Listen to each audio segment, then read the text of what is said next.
হেদায়েতের মালিক হচ্ছে আল্লাহ তাআলা। আল্লাহ তাআলা যাকে ইচ্ছা তাকে কিন্তু হেদায়েত দান দেন।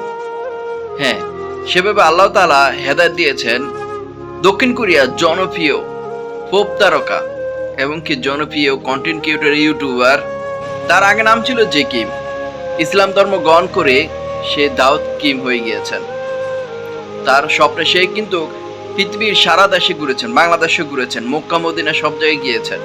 যাওয়ার পর তার হৃদয়ে নাড়া দিয়েছে সে দক্ষিণ কোরিয়ার নাস্তিক মতো জায়গায় একটি মসজিদ নির্মাণ করবেন।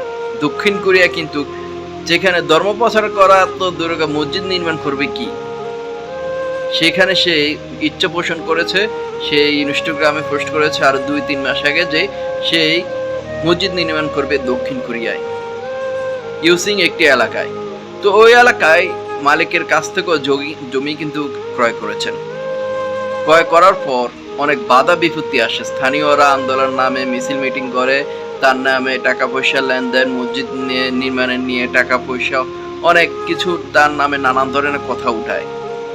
কিন্তু সেগুলো সে তোয়াক্কা না করে তার বাধা ফিতে এক সময় কিন্তু যে মালিকের কাছ থেকে জমি ক্রয় করেছে সে কিন্তু আবার জমিটার সাথে চুক্তি সেটা আবার ফিরিয়ে নিয়েছে, যে জমি দিবে না মসজিদের জন্য। স্থানীয়রা বলে যে এখানে যদি মসজিদ হয় তাহলে জায়গার দাম কমে যাবে, স্কুলে মাদ্রাসা ছেলে মেয়েরা স্কুলে আসা যাওয়ার সমস্যা হবে, এ ধরনের কথাবার্তা বলছে।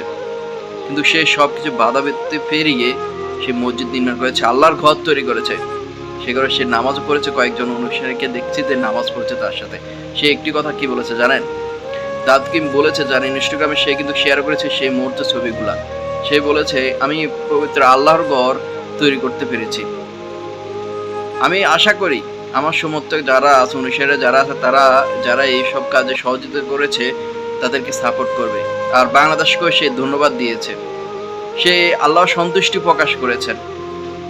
তার যার ইচ্ছা সেই কাজ, যে ইচ্ছা সেই কাজ।